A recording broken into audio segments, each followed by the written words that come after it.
je vais vous donner l'actualité. C'est que nous avons déjà répondu à ce monsieur. Bon, on va écouter ensemble ce qu'il a dit. Ça va nous permettre de pouvoir écouter là. Tous les pays africains de l'Ouest restent ensemble. Les trois pays qui constituent aujourd'hui l'AES se disent unis. Voilà, ils disent qu'ils sont unis, mais ils ont trois présidents, il y a trois gouvernements. Donc, on a l'impression que, bon, c'est être uni pour éviter d'aller aux élections. Voilà. Voilà, bon, vous voyez, j'ai écouté l'interview, c'est sur une chaîne allemande. C'est pratiquement 7 à 8 minutes comme ça. C'est sur une chaîne allemande où il rigole, voilà. Il rigole de ses dits lui-même, il rigole de ses dits. Il dit que les pays de l'AES ont décidé, ils disent qu'ils sont unis. Voilà, donc ça veut dire que quand ils disent qu'ils sont unis, ça sous-entend qu'ils ne sont pas unis. Voilà. Vous savez, l'ennemi de l'Africain, c'est l'Africain. Voilà, l'ennemi de l'Africain, c'est l'Africain. Donc, quand j'ai écouté Tiken Jah Fakoly, je me suis dit peut-être que c'était intelligence artificielle. Bon, parce que n'oubliez pas que c'est le Mali qui reçoit depuis l'an 2000 Tiken Jah sur son territoire. Mais lui-même, il a appelé de ses voeux l'union de ces pays-là. C'est ça les hic que Tiken Jah lui-même, à l'époque, il a appelé à l'union de ces pays-là. On va voir ici la publication qu'elle a. Vous allez voir cette publication qu'elle a. C'est le Tiken Jah, vous voyez. C'est lui qui a fait cette publication-là. Vous voyez. Vous voyez, il a fait cette publication pour demander aux pays africains, aux pays de l'AES de s'unir pour combattre le terrorisme. Et ça, sa mauvaise foi l'a poussé. Voilà pourquoi j'ai posé la question dans mon podcast. Pour qui roule réellement Tiken Jah Fakoly, parce que il ne roule pas pour quoi appelle ça? Il ne roule pas pour merci beaucoup. Je vais vous montrer je vais vous lire la publication qu'il avait écrite à l'époque, c'était en 2022. On va lire ensemble. Bon, avant de commencer, M. Tiken Jah, je vais vous montrer les photos. Je vais vous montrer les photos, c'est important. C'est parti. Voilà, vous voyez. Voici la photo que je vais vous montrer. Vous voyez cette photo-là. Voilà. C'est Adama Bitogo et le nouveau député de Kolia. Voilà. Bon, vous avez vu Adama Bitogo. Voilà pourquoi souvent, hier, on était sur le panel de Nina La Lyon et on nous a fait cas de l'enlèvement de Bitogo. Voilà. Et il y a un communiqué qui est passé d'un pseudo-avocat. Je pense bien que nous sommes rentrés dans nos informations et nous sommes venus dire, comme ça, aux followers qui étaient là, qu'il n'a pas été enlevé. Voilà. Qu'il se portait bien. D'ailleurs, il n'était même pas en Côte d'Ivoire, il était en France. Il n'était même pas en Côte d'Ivoire, il était en France. Le problème, c'est que on aime se laisser distraire. Le RDL, là, ils n'ont qu'à faire ce qu'ils veulent de leur cadre là-bas, c'est pas notre problème. Voilà. Ils n'ont qu'à faire de ce qu'ils veulent là-bas. Parce que ce qu'ils ont fait à M. Guillaume Soro là, mais ils vont faire ça à eux tous là-bas. Qu'est-ce qui vous étonne? Voilà, je vais prendre les sujets comme ça. Hein. Là, j'ai pris les sujets. Il y a pratiquement 4 sujets que je vais évacuer jusqu'à 17 h. Et puis on va couper parce que j'ai des choses à faire tout à l'heure. Voilà. Je vais écrire parce que moi, j'oublie très vite. Hein. J'oublie très vite parce que voilà. Je vais écrire. Je préfère souvent écrire parce que souvent j'ai des pertes de mémoire là. Je parlais de quoi là? Il y a Tiken Jah, le sujet de Tiken Jah. Et puis il y a les sujets de... Voilà. Merci. Et puis voilà, très bien. Donc, j'ai pratiquement 4 sujets à exploiter. Ok, donc c'est parti. Donc, voilà, donc il y a 4 sujets à exploiter. Merci beaucoup. Voilà. Voilà. Je viens de bloquer un amoravide là. Donc, voici la photo qu'elle a d'Adama Bitogo aujourd'hui à l'Assemblée nationale. Bon, vous avez passé votre temps, pour certains, à dire non, ils ont enlevé Bitogo, les encagoulés, il est là. Voilà. Parce que le RDR, j'ai l'impression qu'ils sont en train de vous prendre dans la NAS, dans leur étau de communication, de désinformation. Nous là, on n'a pas le temps de ces conneries-là. Sincèrement. On peut parler de ce qui prévaut en leur sein, Mais ils ont enlevé Bitogo, ils ont enlevé tant. Mais qu'est-ce que nous, on a fait? On a fait quoi avec ça? Nos frères sont là-bas en prison, là, on ne parle pas d'eux. Hein. Nos frères, là, ils sont en prison. Nos frères sont en prison. Voilà, ils ont été arrêtés. Dis donc, comment on peut faire le bazar là même, dis donc? Oh, je vais enlever pour mettre comme ça photo arrière-plan là, dis donc. Oh, c'est quelle malchance ça. À faire des histoires, me donne les mots de tête. Non. Un jour, je vais faire mon compte même pour quelques jours. Ah, tu vois, je n'arrive pas à trouver le bazar là. Hein? Où on met sticker derrière. On met... Adama. Je sais pas comment on fait ça là. Tu vois? Là, ce qui sort de devant moi, arrière-plan, rien ne sort. Hein? Tu vois? Rien ne sort. Tu vois, je ne comprends rien. Attends. Je vais faire ça. Tac, tac, tac. Voilà. Attendez. J'appuie là. Voilà. Voilà, attends. Voilà.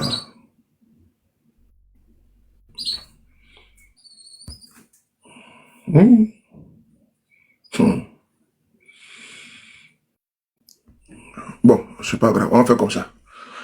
On y va. Voilà. Je n'arrive pas à sortir du bazar là, c'est pas grave. Bon, voici Adama Bitogo qui se trouve à l'Assemblée nationale de Côte d'Ivoire. Voilà.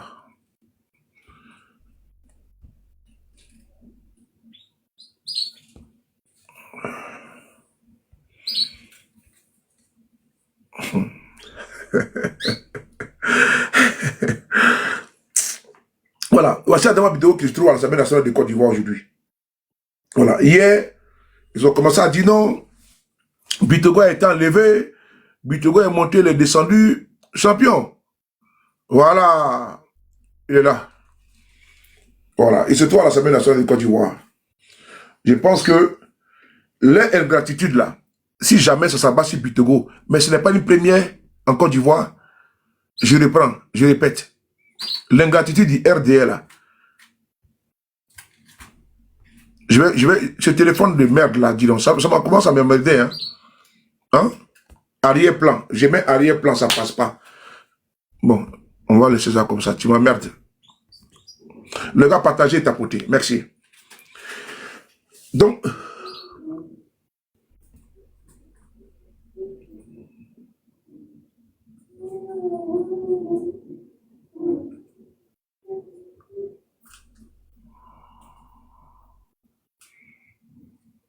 non, j'ai pas besoin.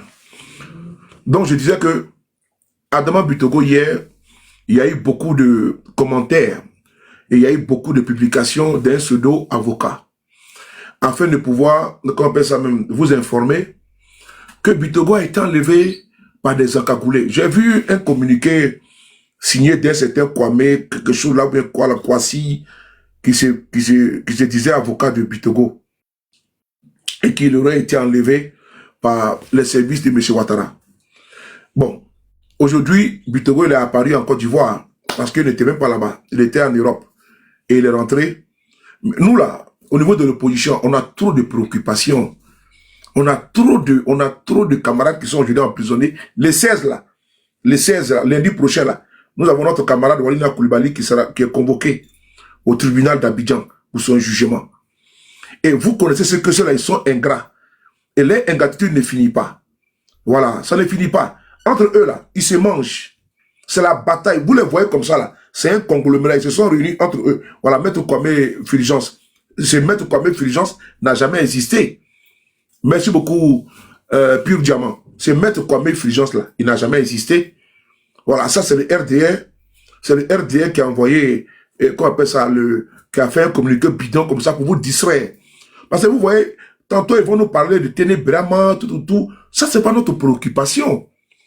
Notre préoccupation là, c'est trouver qu'on appelle ça même, les tactiques, les stratégies pour les acculer, pour les étouffer. Voilà.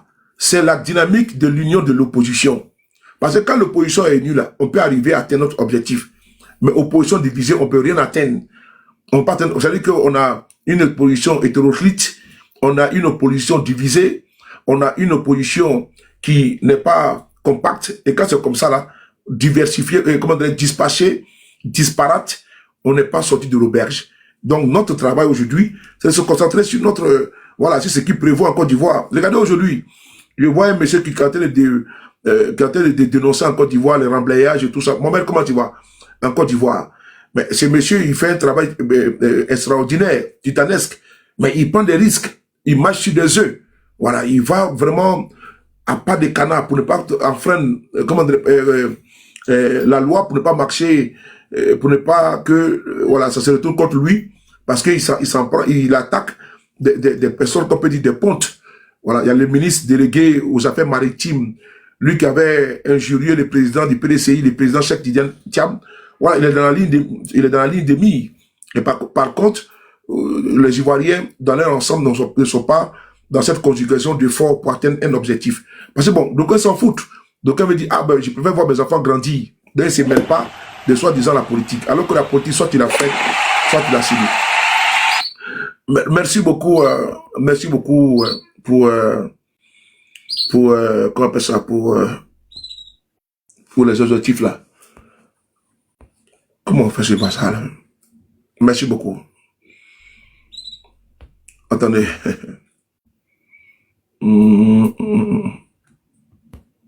Voilà, merci. Et donc, beaucoup d'Ivoiriens veulent détourner leur regard de ce qui se passe dans notre pays, alors qu'il ne faut pas. Il ne faut pas. Notre combat doit continuer tout. Voilà. Notre combat doit continuer toujours et ne doit pas être. On ne doit pas relâcher. On ne doit pas relâcher comme prise. C'est important. On va continuer avec. Merci beaucoup, sénateur. Voilà. Il ne faut pas jouer avec les larbins là. Quand ils viennent comme ça, ils ont bâtard sauté. Tu vois qu'on ne le voit pas. Et là, tu l'as bloqué, tu as fait un travail. Ça, c'est soum. Celui qui vient et puis joue au con à bâtard sauté. Donc, aujourd'hui, on va commencer. Concernant la situation de notre pays, Bitogo, il est aujourd'hui inquiété. Il est dans le tourbillon du régime Ouattara. Et je vais vous donner certaines informations que j'ai sur ce dossier-là. Bon, je pense que c'est un dossier que je ne voulais pas exploiter, mais je vais vous donner des informations. Il y a une bataille de Kirina qui prévaut au sein du RHDP. Et ça, voilà, il n'y a pas une ambiance bon enfant là-bas. Hein. C'est-à-dire qu'il n'y a pas une ambiance sereine entre eux. Non. C'est tendu entre eux. Vous allez voir ici un article de presse. Pardon. Cet article-là, il est là.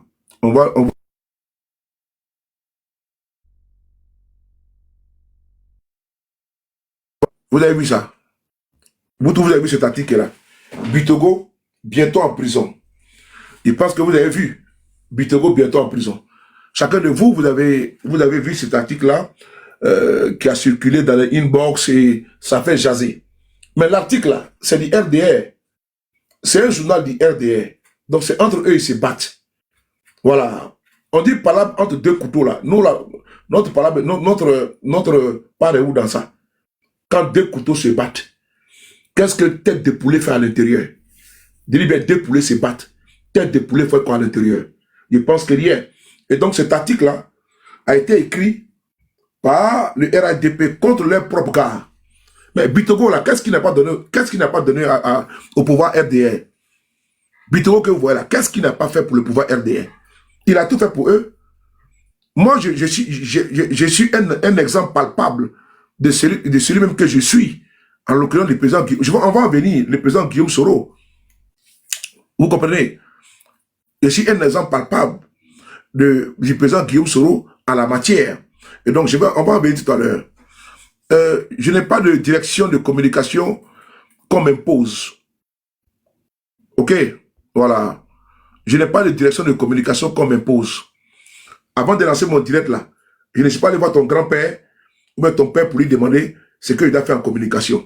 Je me suis levé, j'ai mis ma caméra, j'ai lancé mon direct. Si tu vois que le chemin que je prends, le cheminement que je prends pour ma communication ne te sied pas, mais il y a beaucoup de panels.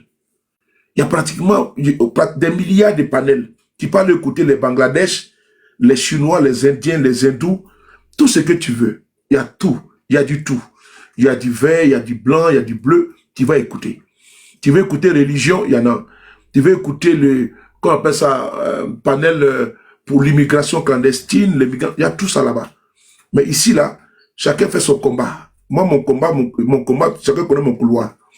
Et donc, quand tu viens ici, si tu vois que je ne suis pas dans ton canevas de communication, tu vas voir là-bas, il y a les RDR, il y a les Sri Lankais qui font panel. Vraiment, il y a tout le monde, il y a des Français, il y a des Belges. Il suffit de taper seulement Belgique, ouais, les lives, tu vas trouver. Voilà, ici, là, c'est le soleil de Paris.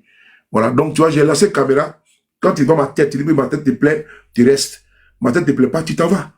Je te passe cochon ici. Donc, si tu viens venir diriger mon direct, tu as mis bâtard sauté, tiens. Voilà. C'est important. Vous, les nouveaux venus sur les réseaux, là, vous emmerdez les gens souvent. Bon, on continue.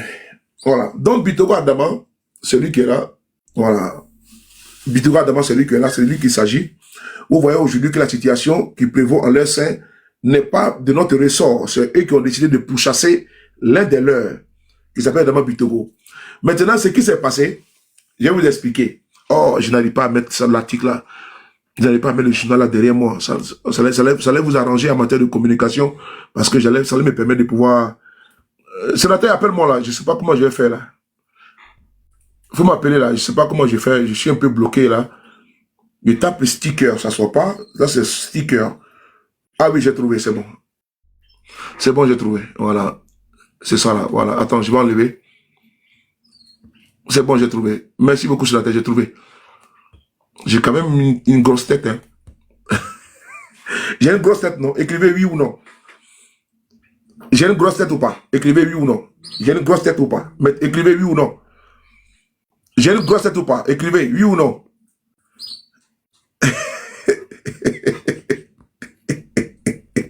Bon, c'est que écrit oui là. Écrivez toujours oui. Voilà, vous êtes bien. Ceux qui vont dire non là, c'est qu'ils sont malhonnêtes. J'ai une grosse tête, non?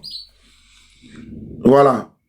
Voilà. Sénateur, il faut bloquer tout ce qui est écrit lui là. Il faut bloquer tout. Il faut le bloquer. Faut bloquer tout ce qui est écrit lui. Écrit. Bloque. Sénateur, il faut bloquer. Sénateur, il faut bloquer tout ce qui est écrit lui. Il faut le bloquer. Il faut bloquer tout ce qui est écrit lui là. Attends. Il faut bloquer tout ce qui est écrit lui là. Il faut le bloquer.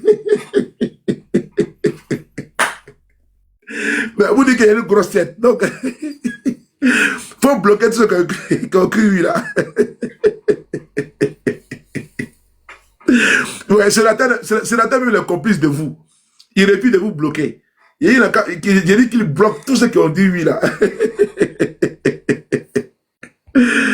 Connais comment tu vas.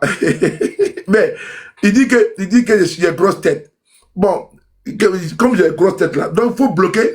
Il est assis, il ne veut pas le bloquer. Lui-même, j'ai le bloqué. J'ai bloqué le sénateur.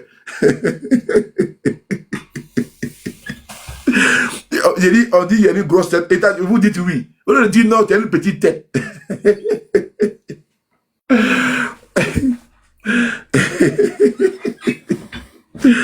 Donc, j'ai une grosse tête. Hein. Ah, vous là, vous êtes méchant. Bon, on y va. J'ai trouvé le système. Je vais vous montrer. Oh non, mais attends. Voilà. J'ai trouvé le système. Voilà. C'est ça là. Voilà, c'est ça. Je vais mettre la photo. Attendez, voilà. J'ai trouvé le système. Voilà. Non, c'est pas ça. Je vais mettre la photo pour que vous voyez. Là, je serai tranquille là. Voilà, c'est ça. C'est quoi ce truc là? Voilà, je pense que c'est ça. Voilà, c'est ça. Très bien. Oh là là, j'ai la pierre d'entrée de ma maman ici, là. J'ai pas envie de me tromper pour mettre la pierre de ma maman ici, là. Attends. Ouais. Voilà. Attendez.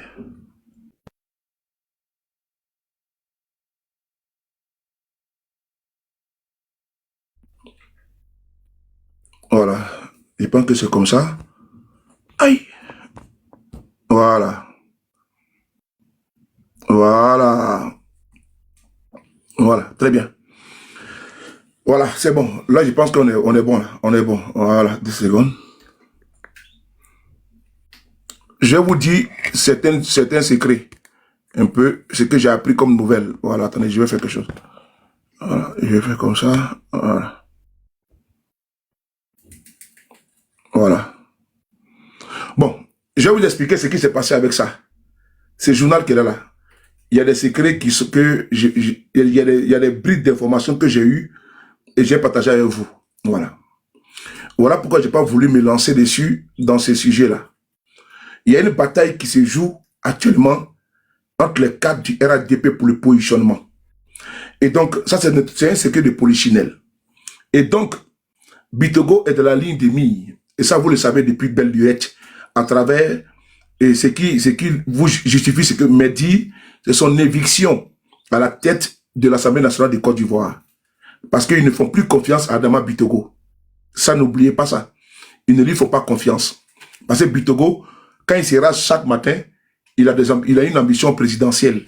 Et ça, là, c'est un secret, c'est un péché, c'est le péché mignon RDR. Adjumani a bien dit, hein, si tu veux, si tu veux être candidat, il faut que tu le dises dans ta chambre à ta femme. Donc Bitogo, lui, n'a pas su le faire. Bitogo, il est venu le dire publiquement. Et ça, c'était au cours d'une interview sur la chaîne de télévision française, France 24. Après avoir dit ça, l'article qui a été publié ici, Bitogo bientôt en prison, ce n'est pas un article venant de l'organe de presse, le journal du GPS qui est Nouvelle Génération. Non, non, non. Parce que le GPS a 2 journaux en Côte d'Ivoire. Je tenais à saluer tous les journalistes, malgré les difficultés, les rédacteurs en chef de Génération, de journaux de GPS, je tenais à vous saluer. Parce que ce n'est pas du tout facile pour vous, avec les difficultés que vous vivez, avec les tracts. Vraiment, je tenais à saluer tous les journalistes qui travaillent dans les journaux dans la rédaction des journaux de GPS. Merci beaucoup à vous, champions, et chapeau bas à vous tous. Je vous salue. Merci beaucoup à vos grades, à vos rangs, grades et distinctions et qualités. Vraiment bravo à vous. Et donc, c'est pas un journal également affilié au PPACI, ni un journal affilié au PDCI RDA. Parce que n'oubliez pas que en Côte d'Ivoire, les partis politiques, pour certains, ont des journaux. Voilà. Il y a le FPI qui a son journal également. Il y a le PPACI, il y a le GPS. Et le GPS, je suis quand même content de voir que jusqu'à présent, le GPS a des journaux. Voilà. Nouvelle Génération Nouvelle. Même ce matin, j'ai partagé chaque matin quand je reçois le titre, je mets ça dans ma chaîne Telegram. Donc c'est ça qui est là. Regardez ici. Génération Nouvelle. Hein. Voilà. Vous voyez. Génération Nouvelle. Voilà. Ça, c'est le journal de GPS. Voilà. Je tenais à saluer, voilà, mon frère Lamine, Sendou, tous ceux qui sont là-bas. Je vous salue. Hein. C'est important. Merci beaucoup pour votre travail. Voilà. Génération Nouvelle. Voici l'article qu'ils ont fait aujourd'hui. Génération Nouvelle. Et à l'autre journal également. Nord-Sud. Voilà. Donc, détenez à vous et à saluer tous ceux qui travaillent au sein de la rédaction des journaux de GPS. Ouais, GPS est structuré. Hein. Nous avons un journal. Hein. On a 2 journaux, pardon. Voilà, on a Nord-Sud et on a également Génération Nouvelle. Je salue tout. J'ai bientôt, bon, je vais pas le dire ici, je vais laisser pour le moment. Je pense que dans les jours à venir, je vais m'exprimer dans le journal. Mais vous savez, moi, je ne suis pas trop les médias, là. Télévision, interview. Généralement, je n'aime pas trop ça. Généralement, je n'aime pas. Moi, ma télévision, c'est ce qu'elle est là. C'est ma télévision qui est là. Ma télévision, c'est ici, je fais interview. Si tu veux m'écouter, c'est ici, tu veux m'écouter. Donc, dans les jours à venir, j'ai une interview avec eux. Et pour le moment, je ne suis pas pressé. Voilà. Donc, je n'aime pas trop le média. Je n'aime pas trop. J'aime rester dans mon couloir comme ça. Et donc, le journal que vous voyez, c'est un journal qui est RHDP. Et ce journal-là a titré bientôt Bitogo en prison. Voilà. Et ça présage, c'est une qualité d'appréciation sur la situation tendue au sein du RHDP. Parce que s'il y avait un climat de paix, s'il y avait l'harmonie entre les cadres du RHDP, on ne verra pas le titre de ce journal ainsi. Mais quand vous voyez qu'ils inscrivent Bitogo bientôt en prison, c'est parce que il y a la bataille de Klina qui se joue. Il y a la guerre de positionnement. Et cette guerre de positionnement, elle se passe entre le clan de Téné Brahma Ouattara Patrick Hachi, Kandia Kamara et d'autres cadres. Parce que n'oubliez pas que il y a le clan de Bakongo, il y a le clan de Bitogo, il y a le clan de Begre Mambe et il y a le clan de Tene Brema, tout le Boeing. Donc, tous ces clans-là, ils sont très... Donc, dans ces Kafanahom-là, dans cette bouillabaisse-là, Bitogo est aujourd'hui la victime première. Bitogo a été, comment dirais-je, a été, comment on appelle ça, remercié, pour pas dire, et conduit à la tête de l'Assemblée nationale de Côte d'Ivoire. Et ils ont mis qui? Ils ont mis le bras droit de Ténébrema Ouattara, en l'occurrence Patrick Hachi.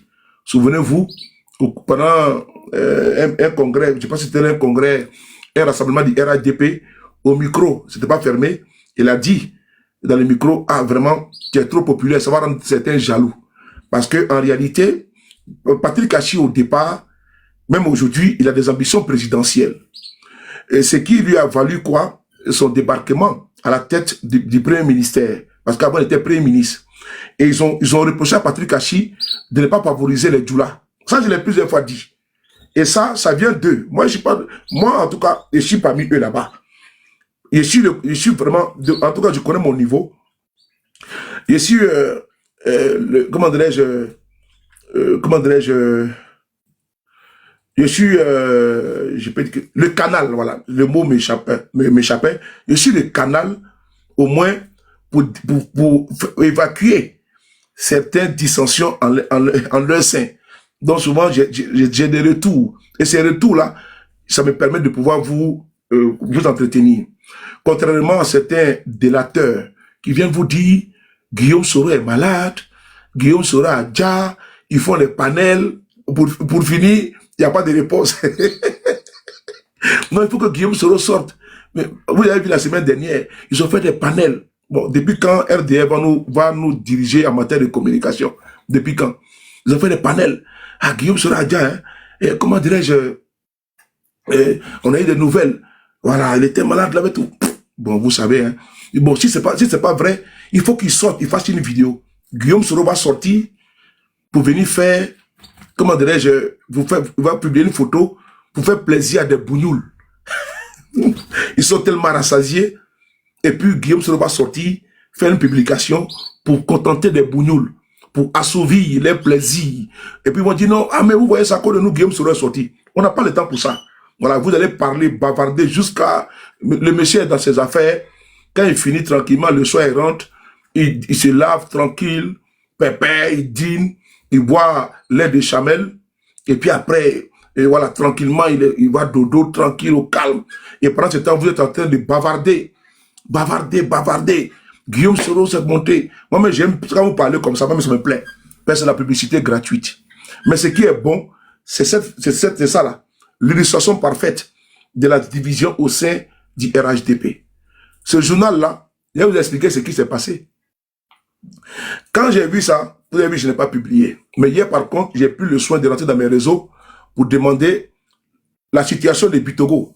Voilà, je suis rentré dans mes réseaux. Dans mes réseaux, m'ont dit que c'est RAS, que d'ailleurs même n'est même pas au pays, qui se trouve à l'extérieur. Donc, je pense que j'ai dit, même si je parlais de Nina, que c'était dans des KGB, que c'était RAS, il n'y avait absolument rien. En ce moment, hier, on était en train de faire, qu'on appelle ça, une commission d'enquête virtuelle sur les crises qui ont frappé notre pays. Et donc, le président du tribunal était Nsan Atomblan, mon très cher frère, et moi, j'étais le procureur. Et la juge était Nina Lalion, et l'avocate était Never Give Up, voilà, qui était l'avocate, n'est-ce pas, des causes perdues, l'avocat du diable, c'est-à-dire l'avocat de... Donc, on était les greffiers étaient Ibra et colonel. Et puis, nous avons également des défenseurs. Donc, c'était bien passé hier. L'ambiance était bon enfant. Et donc, moi, j'ai beaucoup apprécié. Je pense qu'on va se prêter à cet exercice-là. Et vraiment, c'était vraiment bon. On a bien évacué une communication vraiment limpide, saine. Et c'était bien. Voilà, les rôles étaient bien distribués et ça a permis de pouvoir... Le temps est passé vite. Hein. Moi-même qui avais rendez-vous à 15 h, je n'ai même pas su. Quand j'ai me encore les 17 h. Et procureur, je suis en train de parler. Je donne 8 minutes. Après, je mets 10 minutes. Procureur en train de chercher les preuves. Procureur, je me rends compte, procureur même est perdu. J'ai oublié complètement mes rendez-vous, mais c'est pas bien grave, on peut les rattraper. Donc le procureur hier, je pense que normalement je dois avoir un salaire, mais comme le salaire là c'est quoi? C'est le tapotage. Voilà, merci. Zurich, tous mes respects, thank you very much. Merci. Et donc, merci beaucoup à Zurich, hein. Thank you. Les gars, partagez, tapoter, merci. Zurich, j'ai vu à quoi ça Gracias. Voilà. C'est ça qu'il s'agit. Merci. Merci, Zurich. Thank you very much. Merci. Vraiment, le panel de l'ASO était de qualité. Moi, j'ai beaucoup apprécié. C'est pas l'autosatisfait. On ne tire pas la couverture de notre côté. J'ai reçu des retombées, des retours. Voilà, les gens ont apprécié, quoi, le style de communication que nous avons fait hier. C'était très bien, c'était magnifique. Donc, on va s'atteler à pouvoir reprendre, à récidiver en la matière, surtout. Ok, donc c'est fait. Et donc, le journal que vous voyez, Alicia, comment tu vois la plus belle? Je ne t'ai pas salué, désolé. Je vous salue. Fatima, ma petite soeur, j'espère que tu vas bien. Je vous salue. Hein. Bon, j'ai oublié. Midjin, je te salue. Voilà quoi.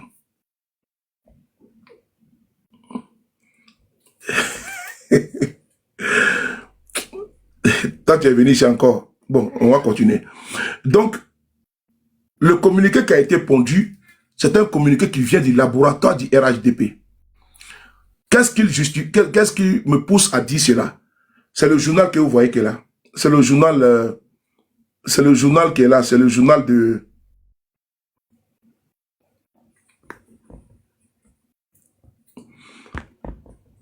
Non, laisse le gars là. Il faut le laisser. Laissez-le. Laissez-le. C'est la terre. Les gars, laissez-le. Voilà. Donc, je continue. Ce qui justifie, ce qui me pousse à dire ça, le communiqué qui a été pondu là, ça vient directement des officines du RDR, les officines à propagande, à désinformation. Parce que après avoir, ça c'est un journal qui est là, c'est un journal du RHDP. Si c'était un journal du GPS, nouvelle génération, j'allais dire, ah, effectivement, c'est l'opposition qui s'acharne sur Adama Bitogo. Mais ce n'est pas l'opposition, parce que j'ai parcouru les médias de l'opposition, PDCI, RDA, PPACI, FPI, GPS, je n'ai pas vu ça. Ce que j'ai vu, c'est le journal du RHDP qui nous informe que Bitogo en prison bientôt.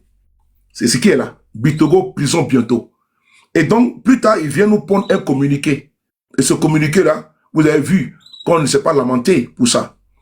Et parce que ça chauffait à l'intérieur, entre les cadres du RHDP. Ils ont saisi, entre eux, les tendances, ils ont saisi le journaliste qui a pondu ça, qui a écrit ça. Et j'apprends comme ça, selon eux, même là-bas, Pierre Demba, le ministre de la Santé actuel de Côte d'Ivoire. Vous savez que lui, là, c'était le bon gars d'Adama Bitogo, à Beauville. Pierre Demba, vous connaissez Pierre Demba, non? Voilà ce que moi j'ai appris, hein, que je vais vous ressortir. Pierre Demba, là, lui qui est actuellement député, il a remplacé Bitogo comme député à Beauville, là. Pierre Demba, il était le bon gars de Bitogo. Voilà.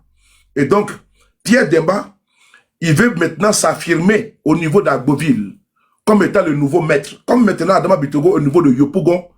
Et donc lui maintenant, il veut prendre la région, il veut asseoir cette attaque, son hégémonie là-bas. C'est-à-dire que sa puissance et son influence, son leadership. Donc Pierre Demba est en train de combattre Adama Bitogo également. Outre le combat mené par Tene Birama Ouattara, Patrick Achi contre Adama Bitogo, il y a également un autre front qui est ouvert. Le front qui est ouvert, c'est le front de Pierre Demba. Cette fois-ci, c'est au niveau d'Agboville. Donc, il veut faire disparaître les traces d'Adama Bitogo, puisqu'il est devenu un nouveau Yopougonquois, Yopougonais, je peux dire comme ça. Donc, il est devenu maintenant un nouveau habitant de Yopougon. Il en est le député et il en est le maire. Donc, Pierre Demba, il veut s'affirmer au niveau d'Agboville et effacer les traces d'Adama Bitogo. Et donc, c'est ces gars qui ont écrit l'article que vous voyez. Colère du côté des gars d'Adama Bitogo, qui se trouvaient en réalité en Europe. Quand l'article est sorti, il se trouvait en Europe. Même quand le communiqué est sorti hier, Bitogo n'était pas en Côte d'Ivoire, il était en Europe. Donc, pour dire encagoulé là, il n'était pas. Donc c'est hier qu'il est rentré, hier soir. Et aujourd'hui, il est actuellement en train de siéger à l'Assemblée nationale là-bas. Et donc, ils ont menacé de poursuivre devant les tribunaux ceux qui ont écrit ça. Voilà. Ils ont menacé de les poursuivre au tribunal. Ils ont convoqué. Ça, je l'ai dit, ils vont me demander, mais comment sur le Paris a su? Ils ont convoqué l'individu qui a écrit ça là. Ils l'ont convoqué hier. Ils l'ont convoqué dans un endroit. Et là-bas, ils l'ont sommé de revenir sur ce qu'il a écrit. Voilà. Sinon, comment dirais-je, ils vont les poursuivre devant les tribunaux de Côte d'Ivoire. Ça, c'est la bataille des cris entre eux, hein, entre RADP, tendance temps. Et donc, ils ont convoqué les gars et ils l'ont mis. Bon, allez. Non, mais je vais m'occuper de toi. Allez. Merci. Ils ont convoqué celui qui a écrit ça là. Ils l'ont convoqué. Ils l'ont mis sur fauteuil blanc.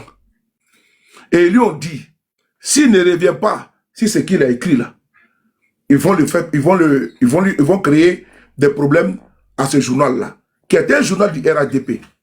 C'est ainsi que le lendemain, vous allez voir, tout à coup, soudain, brusquement, Bitogo, qui devait partir en prison là, ils vont changer maintenant des fusils d'épaule. Regardez ce qu'ils ont écrit. Regardez bien l'article là. Hein. C'est écrit quoi? Bitogo bientôt en prison.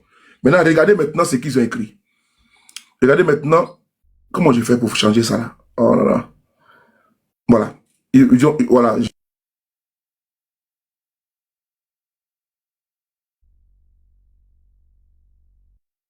Regardez maintenant le nouvel article qui est là. Regardez ça. Voici le nouvel article qui est là. Bitogo au-dessus de tout soupçon. Donc, on est quitté sur Bitogo, bientôt en prison, à Bitogo, au-dessus de tout soupçon. Parce que la menace a été forte. Ils ont menacé. Ils ont dit que si jamais vous ne rectifiez pas votre article que vous avez fait sur le sort concernant Bitogo, champion, amenez nous au bâtard sauté. Comment dirais-je en français, on va vous créer des problèmes. Donc, c'est ainsi que le journal Le Sort était obligé de revenir sur ses écrits le lendemain et d'écrire ce que vous avez vu là. Bitogo au-dessus de tout soupçon. Voilà. Parce que qui tire les ficelles, c'est le clan de Bitogo, de Ténébrema et le clan, monsieur, le député d'Arboville, Pierre Diemba. C'est eux qui tirent les ficelles contre Adama Bitogo. Et donc, c'est eux qui ont poussé ceux-là à écrire ça contre lui. Adama Bitogo bientôt en prison, se basant sur la sortie de l'ancien DAF de Snedai. C'est sur sa sortie-là qu'ils se sont basés pour écrire l'article là. Maintenant, ils ont été convoqués, Iluko Presso, sommés de rectifier et de laver l'image de Bitogo. Voici l'article qu'ils ont écrit là. Voilà. Voilà ce qu'ils ont écrit. Bitogo au-dessus. Bitogo qui était en route pour la prison là. Maintenant, Bitogo, il est au-dessus de tout soupçon. Bitogo est rentré hier soir. Il se trouve actuellement à l'Assemblée nationale. Vous avez vu les photos qui sont sur la toile. Hein? Voilà, voici les photos qui sont là. Ils ont montré les photos qui sont là. Voici les photos qui sont là que j'ai prises sur les réseaux sociaux là-bas. Voilà. C'est où là? Voilà, voici une photo qui est là. C'est lui qui est là. Il est avec Olibeta Zéré. Voilà. L'autre dame, je ne la connais pas. Mais voici ça qui est là. Et également, il est là ici également avec le député qui a framponné, comment dirais-je, Touré Alpha Yaya au niveau de Bon, de Kolia. Donc c'est ce matin à l'Assemblée nationale. Donc voilà pourquoi j'ai dit à nos camarades de l'opposition, la bataille de Kirina qui se joue entre eux là. Vraiment, j'ai vu d'aucuns, voilà, Nabil Balo, merci beaucoup, d'aucuns en ont fait leur communication ou bien, non, les gars, souvent ceux les venus d'Israël, ils veulent vous décrédibiliser. Parce que n'oubliez pas, Alassane Ouattara là, Alassane Ouattara, il est très futé en matière de communication pour vous, comment dirais-je, pour vous décrédibiliser. Qu'est-ce qu'ils font? Ils jettent comme ça des boules puantes, des fausses informations. Et vous, si vous n'êtes pas futé, vous tombez dans le piège, dans les panneaux. Il y a eu telle situation qui s'est passée, et si toi tu n'es pas averti, tu n'es pas alerte, tu n'es pas prévenant, tu vas tomber dans les pièges et tu perds en crédibilité. Donc il faut faire très attention sur certaines informations parce que le RADP est devenu un laboratoire de désinformation. J'ai pris le cas de M. Guillaume Soro. La semaine dernière, vous avez vu, ils ont commencé à véhiculer que oui, M. Guillaume Soro serait malade, M. Guillaume Soro a déjà tout. Vous avez vu qu'on n'a pas de ça? Non, parce qu'on connaît les procédés. C'est le même modus operandi qu'ils appliquent depuis un mois de dont on le connaît. Donc nous, on ne tombe pas dans ça. Donc vous également, ne tombez pas dans ça. C'est pour vous éloigner de la situation qui prévaut dans notre pays. En tout cas, quand cela ne tienne, la bataille, elle existe bel et bien. Et moi, je vais vous dire une chose. Je n'aime pas l'injustice. Et c'est à cause de ça, je me suis même lancé dans le combat politique en Côte d'Ivoire. Et ça s'est amplifié en 2016, quand la famille Boundi a été victime d'une injustice. Souvenez-vous, la famille Boundi qui a été victime d'une injustice de la part d'un richissime homme d'affaires libanais du nom de Ali Fawaz, qui a voulu spolier la famille Boundi en complicité avec Chantal Namassa Camara, l'actuelle présidente de la Cour constitutionnelle de Côte d'Ivoire. Comment je connais cette dame? C'est une dame qui est corrompue jusqu'à la moelle épinière. Elle est vendue. Oui, Chantal Camara que vous voyez là, c'est une dame qui est corrompue. Elle s'est fait corrompre par M. Ali Fawaz et pour pouvoir arracher la maison des enfants Boundi. Leur père, Suleiman Boundi, a perdu la vie, naturellement, mais par contre, il avait un terrain qu'il avait obtenu sous seing privé, un acte sous seing privé. Il a acheté, il payait les impôts et autres depuis des décennies. M. Ali Fawaz était au parfum de ça. En complicité avec un escroc, il a payé un faux. Il a payé avec cet escroc-là le terrain. Malgré qu'il a été prévenu par Ninima Boundi et Téné Boundi pour lui dire non que le terrain appartient à notre... Parce que l'une des filles de Boundi travaillait chez Ali Fawaz, le Libanais en question.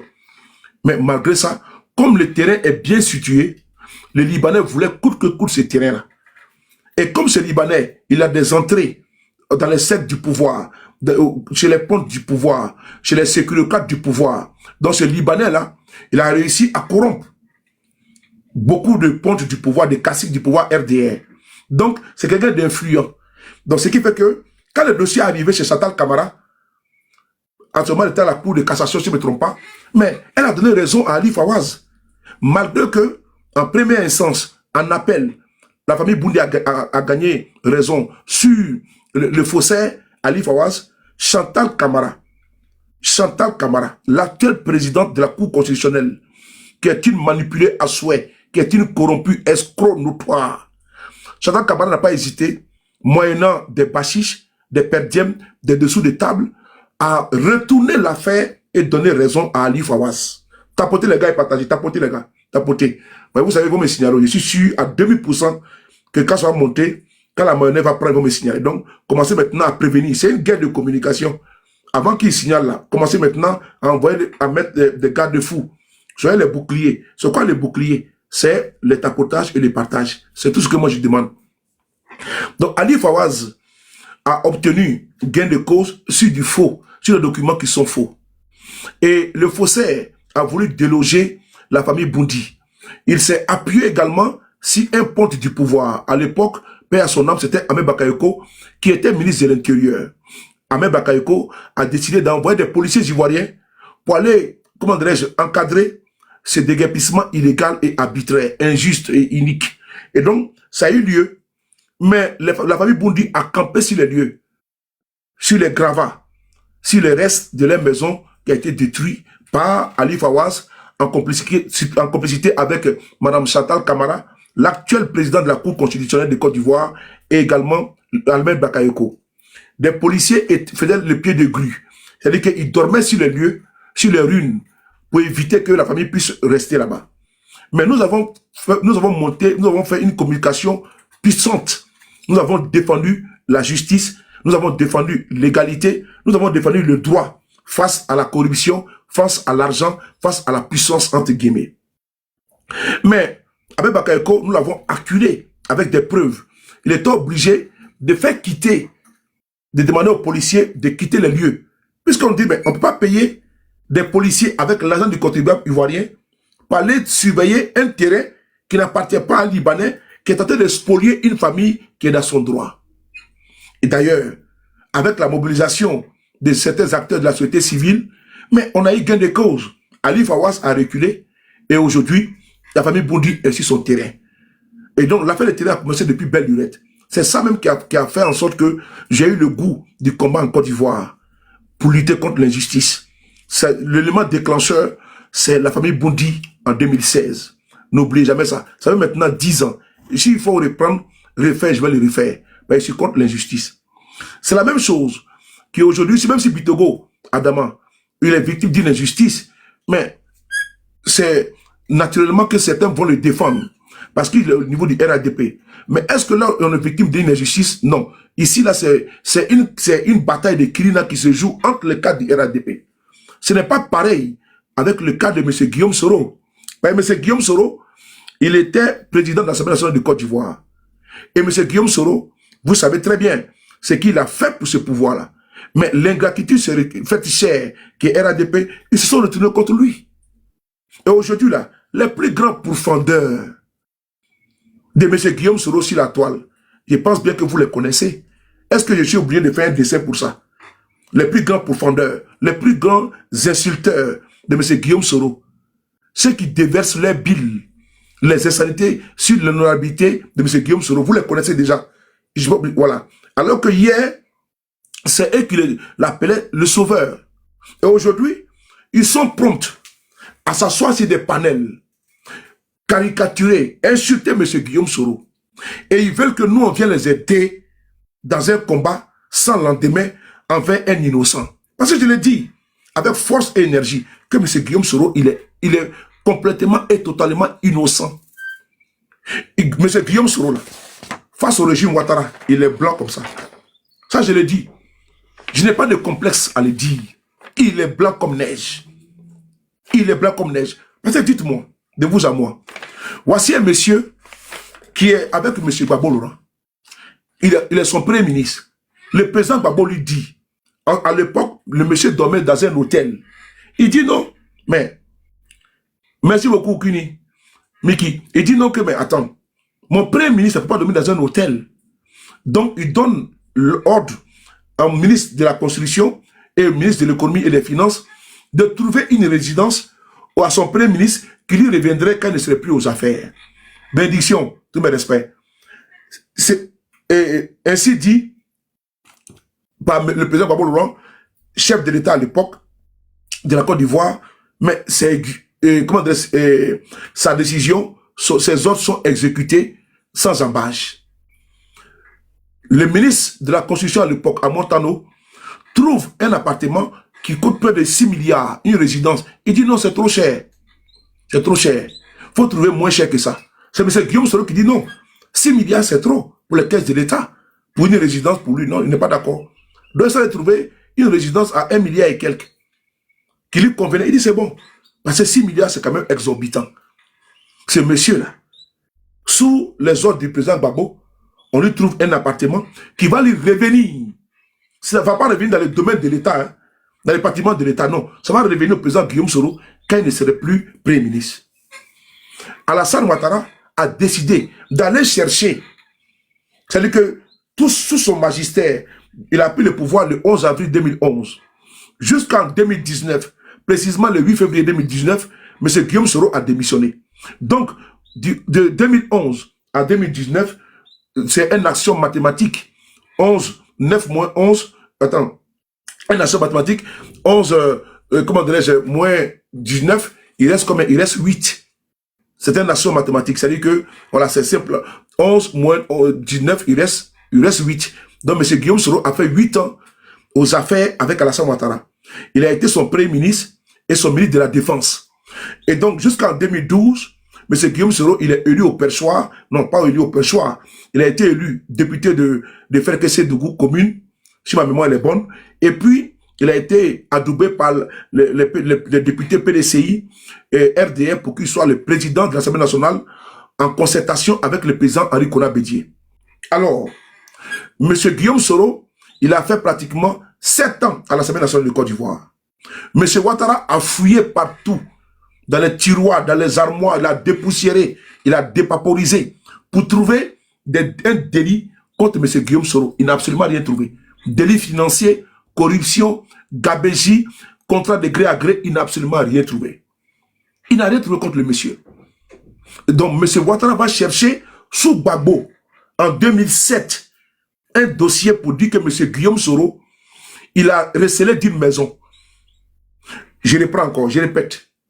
M. Guillaume Soro, il était premier ministre de Gbagbo. Et de 2007 à 2010. Et donc, Gbagbo lui donne une maison. Parce que le président a un pouvoir discrétionnaire. Le président peut dire, bon, monsieur, on vous offre une voiture. Ça, c'est le président qui décide. Et il n'a pas de compte à rendre à quelqu'un. Voilà. Le président peut se lever, comme Ouattara l'a fait avant-hier, là. Et puis il a gracié le député malien, là. Et puis il est parti dans son pays, là. Il peut le faire. On appelle ça le pouvoir discrétionnaire du chef de l'État. Donc, le Gbagbo est le chef de l'État. Il est président de la République. Il dit que son premier ministre, là, il faut lui trouver une maison. On lui trouve une maison. Gbagbo quitte le pouvoir dans les conditions que vous connaissez. Je ne peux pas dire, il a été délogé du pouvoir le 11 avril 2011. Ce qui est effectif en ce moment. Donc, de ce temps-là, jusqu'en 2019, précisément le 8 février, M. Guillaume Soro, il était avec M. Ouattara. Dans cette résidence, il n'y avait pas de problème. Il était son premier ministre, il y vivait. Il est devenu président de l'Assemblée nationale de Côte d'Ivoire. De 2012 à 2019, Guillaume Soro résidait dans cette résidence-là. D'aucuns venaient manger là-bas, d'autres venaient y dîner, d'autres venaient boire, prendre leur apéro à partir de 17h, 18h. Alassane Ouattara aimait bien là-bas, aller s'asseoir au jardin et boire le whisky. Oui, parce qu'il ne faut pas vous tromper, hein. M. Ouattara, il boit le whisky, hein. Ah, pour les moutons du RDR, il faut que je vous le dise. Au bébé Dromina, il n'y a pas un parmi eux là-bas qui ne boit pas de l'alcool. Il n'y en a pas. Et tous sont mélangés là-bas. Au bébé Dromina. Voilà. Voilà. Donc, il partait là-bas pour aller prendre l'apéro. Avec les gigots, n'est-ce pas, de porc. Avec, n'est-ce pas, les charrettes de porc. Les porcs boucanés, là. Comme on fait au Cameroun, le porc est boucané comme ça avec les piments à côté, là. Et puis les porcs bien sautés, rôtis, là. Voilà. Il partait manger ça chez Guillaume Soro là-bas. Dans cette résidence. Les Kandia Camara et autres, c'est là-bas qu'il partait. Et donc, il partait manger là-bas les porcs braisés. Voilà. Et donc, dans cette résidence, il n'y avait pas de problème. Mais, bizarrement, tout à coup, soudain, brusquement, Guillaume Soro décide de partir parce que ses convictions ne sont plus en phase avec la ligne que M. Ouattara prend à travers la gouvernance de la Côte d'Ivoire, la captation future du pouvoir, le braquage du pouvoir d'État. Il décide pas de se démarquer, de se départir, de se défaire de la gérance opaque du pouvoir d'État et du braquage qui va avec. Guillaume Soro démissionne, il fait une tournée à l'intérieur du pays, précisément vers Dabakala, tout autour. Il a fait le tour vers Katiola, Nyakarama, Dougou, tout ça là. Il a affairé. Mais ce Guillaume Soro décide maintenant de faire la politique autrement. Il a créé le comité politique. Voilà, pour faire la politique. Mais quand il décide de sortir du pays, pour aller aux funérailles du père de l'actuel président du Congo, qui s'appelle Étienne Tshisekedi, le père qui fut premier ministre du Congo, il s'appelle Félix Tshisekedi, Félix Tshisekedi, c'est l'actuel président. Son père qui est décédé s'appelle Étienne Tshisekedi. Il était premier ministre sous Mobutu, c'est Seko Kukuwendu Wazabanga. Alors, Guillaume Soro va aux funérailles, au stade des martyrs. Il est reçu là-bas en grande pompe, la vidéo, elle existe. Elle est sur les réseaux sociaux. De là-bas, il va au Maroc. Du Maroc, il vient en France pour faire le crash party, qui est un rendez-vous de contact avec ses militaires et ses partisans et les Ivoiriens de la diaspora dans leur ensemble. Il a fait la France, il a fait l'Espagne, à Valencia. Il a fait l'Italie, il a fait la Suisse, l'Angleterre et autres. Il est même parti aux États-Unis. J'ai dit ça, je vais abréger le reste. Mais ils sont allés chercher M. Ouattara à fouiller dans tout le... C'est-à-dire qu'il a tamisé le passage de M. Guillaume Soro au premier ministère, sous lui, Alassane Ouattara. Il n'a rien trouvé contre lui. Il allait chercher à l'Assemblée nationale, ils ont fait des audits pour voir si Guillaume Soro a détourné. Ils n'ont absolument rien trouvé. Je dis bien rien, nada, que dalle. Mais qu'est-ce qu'ils ont fait? Ils sont allés chercher sous Babo Laurent. La maison que Babo a donnée à Guillaume Soro. Là, pourquoi je dis, il faut bientôt, là, le 18, là, il y aura les carèmes chrétiens et les carèmes musulmans. Ayons peur de Dieu. Parce que demain, là, il y a des gens qui vont entrer à l'église pour aller prier Dieu. D'autres vont s'asseoir, ils vont faire le jeûne du matin jusqu'au soir. Il y en a même qui ils deviennent complètement comme des Éthiopiens qui n'ont pas mangé, qui sont affamés. Voilà. Mais je l'ai dit, ces personnes-là, ils sont dans un moment de repentance. Vous allez le voir. Quand ça va commencer, quand on va commencer, ils vont plus s'exposer, s'étaler sur les réseaux sociaux. Alors que moi, sur le Paris, là où je vous parle là, je suis en jeune. Mais malgré ça, même si, comment on appelle ça, il y a les jeunes chrétiens qui commencent autres là. Mais je serai toujours dans ma posture de communication. Moi, je n'entends pas qu'il y ait un moment de jeûne qui est décrété spirituellement, qui est établi au niveau du calendrier, alors qu'on peut jeûner tout le temps. Ça, c'est très important. Donc, il y en a qui attendent ça pour dire non, je ne fais plus la fornication, je ne fais plus. Il partait voler femmes des gens. Mais là, comme maintenant, Karim a commencé, il dit non, c'est un péché. Mais quand il finit, il va baiser encore mari des gens, et puis tu vas encore baiser femme des gens. Mais ça, c'est pas normal. Soit tu le fais tout le temps, soit tu ne le fais pas. Tu vas le voir bientôt. C'est les plus grands soulards de Paris. Des soulards de New York, des soulards en Europe, partout. Quand tu vas dans les maquis, dans les bars, ici en France, là, c'est que tu vois qu'ils prennent les formules de Guinness, de Desperados, de Henken. Mais c'est les jeunes Djoula. Allez-y dans les bars ici à Paris. Allez-y à Château-Rouge, Château d'Eau, à Macadé, partout. Vous allez le voir là-bas, à Saint-Denis. Ils sont là-bas, c'est eux qui prennent les seaux. Les seaux. Ils prennent les seaux. Quand on vient mettre en cuvette avec glaçons. Ils sont là-bas, les Desperados. C'est eux qui sifflent les champagnes ici. Ils lapent. Ils disent qu'ils lapent. Ils lapent ça ici. Vous allez voir bientôt. Dans quelques jours, là, les bars vont plus marcher. Les maquis vont plus marcher. Au bain sous l'arbre. Et ça, là, c'est connu. Allez-y partout, vous allez voir. C'est pas un dénigrement. Non, c'est pas un dénigrement. Je ne jette pas le bébé avec l'eau du bain.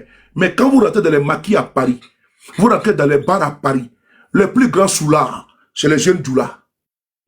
Voilà. C'est eux qui sifflent les Guinness ici, jusqu'à apparaître. C'est eux qui s'assoient même au moins 10 cartons de Guinness, ils vont taper ça en boing. C'est eux qui sifflent les Henken, les formules, Dieu seul connaît. Sans oublier les Desperados, bien tapés. C'est eux qui tapent ça ici. Mais vous allez voir des 18 là. Vous allez voir, Karim va commencer bientôt là. Le 18 là. Tu vas les voir en train de manger cure-dent. Et puis quand ils voient, ah ça fout là, oh, moi je vais pas là. Mais quand Ramadan finit là, bizarrement, vous allez voir, vous qui êtes à Abidjan là, les tenanciers et les tenanciers de maquis et de bars là. Est-ce que quand Ramadan arrive là, votre maquis marche encore? Vous qui êtes à Abidjan là, vous qui êtes à Yopougon, à Djamé, quand Ramadan arrive là, est-ce que vos maquis marchent encore? Mais qui vivait à l'Olympique, ça marche pas. Pourquoi? Ah! Comment? Ramadan arrive, maquis marche plus. On va faire ça. Hein? Attends, Ramadan arrive, maquis marche plus. Il y a quel rapport? Quel est le lien entre le Ramadan et puis maquis marche plus en Côte d'Ivoire? Posez-vous les vraies questions. Donc, vous allez le voir bientôt là. Astagfirullah. Ils vont commencer à nous mentir ici. Alors que, actuellement, je parle là. Allez-y voir des panels. Ils sont en train de mentir là-bas, si Thiam là-bas. En train de mentir si Gbagbo. Et pour eux, ils sont cachés derrière Avatar. Ils sont cachés derrière compte TikTok. Donc, eux, ils parlent, Dieu ne voit pas. Donc, ils peuvent venir comme ça. Ils vont faire de la haine. Ils ont la haine contre Guillaume Soro. La haine contre nous autres. Ils veulent même qu'on nous pende. Ils veulent que nous, là, on nous guillotine. Et donc, là où je vous parle actuellement, là, Guillaume Soro qui sortait de dépeindre, là, de voix aux gémonies, là. Mais Guillaume Soro était avec eux. Quand Ramadan va commencer, là, Ils ne vont plus l'insulter, ils ne vont rien dire. Ils vont attendre la fin de Ramadan. Dès que le Ramadan finit, ils vont recommencer. Chaque année, moi j'ai vécu ça ici. La fin de Ramadan. Dès que le Ramadan finit, ils vont recommencer. Chaque année. C'est quoi ce téléphone-là? Ils vont recommencer. Ouais, téléphone là, c'est un téléphone bâtard. Quand tu es ici, je ne t'ai pas demandé, et puis toi tu te déclines seul. Hein? Regarde. Il parle seul. Hein? Il va casser ce téléphone-là. Il m'emmerde. Donc je continue. Tapoter les gars, tapoter. Je reviens sur le sujet. Et donc, M. Guillaume Soro, là, ils sont allés chercher Ouattara qui dit qu'il est musulman. Il va chercher un dossier sous Gbagbo. Il donne l'ordre à son ministre de la Justice sans Kambile. Dans 2 dossiers de faire condamner Guillaume Soro. Le premier dossier, on le condamne à 20 ans de prison. Parce qu'ils disent que M. Guillaume Soro a recelé 10 maisons sous Gbagbo Laurent. Ouattara a fouillé sur lui-même sa présidence, il n'a rien trouvé contre le monsieur. C'est sous Gbagbo qu'il va chercher, il donne 20 ans. Vous comprenez? C'est pas terminé. Il va chercher encore. Il dit le monsieur a fait coup d'état. Les gars, ayons peur de Dieu. Faisons tout, hein. Faisons tout. Même si tu n'as pas peur de Dieu, là, faut avoir peur du dernier jugement. Parce que tout ce qu'on fait aujourd'hui, là, nous allons payer ça un jour. Il y a mon frère, Sissé Mens, qui est décédé avant-hier. On s'appelait comme ça Bassa. Il est décédé le 10. J'ai mal, même publié pour lui, j'ai pas pu. J'ai mal, je suis affecté. Tina Topo, elle est décédée il y a quelques jours. On a fait la veillée patriotique le samedi dernier. Nous tous là, on a des passages. La vie là est une scène de théâtre. Chacun viendra jouer son rôle puis s'en va. Mais il y a une chose qui est certaine, qui est sûre, c'est la mort. Celle-là, il n'y a pas de doute. La mort, là, ça c'est certain. Il y a une certitude, c'est la mort. Il y a une chose qui est une certitude là, c'est qu'on sera tous jugés.